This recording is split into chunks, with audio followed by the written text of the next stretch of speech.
Get ready for your daily dose of marketing strategies and tactics from entrepreneurs with the guile and experience to help you find success in any marketing capacity. You're listening to Marketing School with your instructors, Neil Patel and Eric Su. Welcome to another episode of Marketing School. I'm Eric Su. And I'm Neil Patel. And today we're going to talk about how many links does your website need. So to kick things off, people often think that you're going to need to blitz your site with a lot of links and you're looking at your competitors all the time. And I guess that's a good place to start things off. So, if you are, let's say you're going into the senior living space. So for me, example, well, I'm going to look at the big players in the space and I'm going to use a tool like Ahrefs to see how much traffic or how many links they have going to the site.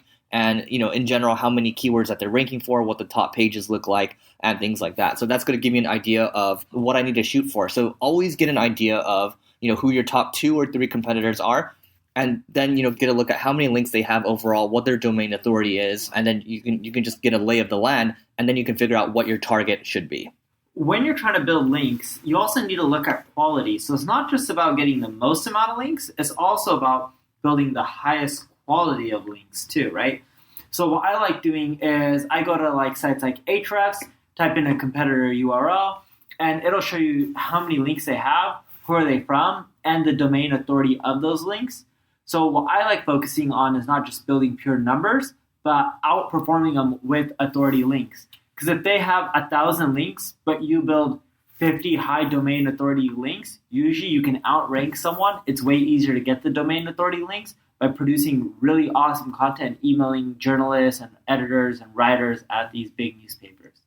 Yeah, and just remember, links are, even though PageRank is no longer really looked into much, you still have the ability to look at domain authority. And, for the most part, this is, I believe it's based off of a logarithmic scale. Neil, you can correct me if I'm wrong. Yeah, what Neil is saying, the question is probably right now, how do you go about getting these high domain authority links? Where should you turn to? Well, let's just look at the senior living niche again. It's a very antiquated niche. So what I would do is, I use Brian Dean's skyscraper technique. You can Google that, and then look for some of the top content out there. And here's the thing: when you're in an antiquated niche, it's very easy to outdo the top performing content. Then after you produce something great, then you go and you use a tool like BuzzSumo or Ahrefs, and then find these people that have linked to these similar articles, and then start to build these high domain authority links. But you have to look at the sites that have let's say a 70, 80, 90 domain authority. And go from there.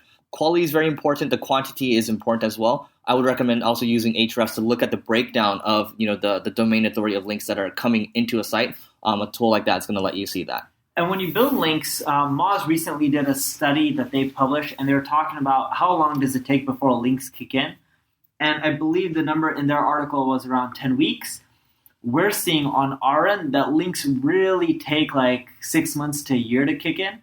Because once you have the link, then after 6 months to a year, you really start ranking high. I'm not saying you don't see movements within the first 10 weeks or 12 weeks or whatever it may be, but we're seeing really good positioning and stability within that 6 month to 12-month mark. So whatever links you do build, don't expect results right away. We'll put in tons of time and energy each quarter into building links, and we see the results later on. And the reason we've seen this is on when links kick in is because we'll build links and stop building links for the whole website, and we just see what happens, right? And these are sites in which people aren't searching the domain, the name of the site. It's not like they have a huge brand or anything like that. They're in niches. And once we end up building the links, within 6 to 12 months, rankings are amazing. But in the first 3-4 months, they're not great. They do climb up. It just takes a full 6 to 12 months before they're really shining. There's a post that I've referenced in the past, probably once or twice on this podcast, from Eric Enge. That's ENGE, and it talks about, do links still matter in 2016? And there's a little table in that post that shows that there are a couple of keywords that they're ranking for, maybe number 20 or 30 on Google. And then once they build about, let's just say, give or take, about 8 to 11 links per post, those posts shot up to the number 1, number 2, number 3 positions. That might give you a benchmark to go off of. Again, your mileage may vary. It really depends on where your site's at, how competitive your niche is, and things like that. But if you're going to focus on, here's how many links I need to build for an article, maybe that gives you a baseline to go off of. But again, I'm going to caution that your mileage may vary. lastly, on my end, what I found with link building is if you don't build too many links, you can still get rankings. Don't focus on competitive key terms. Focus, because not everyone can build links, right? And we have a lot of podcasts talking about how you can build them, but some people just suck at it or they don't want to put in the time and effort. And if you're in that position which you just don't want to put in the time and effort, go to Quora, see what type of questions people are typing in your space, create content around those type of popular questions, and you'll start getting really good rankings within a few months to like 6 months for these long tail searches that get a decent amount of traffic. Just make sure they're around big enough niches. And if you do that, you don't need to build a lot of links and you can still keep growing your search traffic.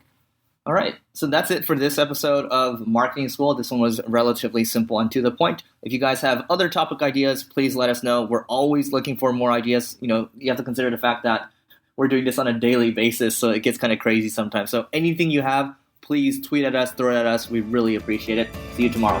This session of Marketing School has come to a close. Be sure to subscribe for more daily marketing strategies and tactics to help you find the success you've always dreamed of. And don't forget to rate and review so we can continue to bring you the best daily content possible. We'll see you in class tomorrow, right here on Marketing School.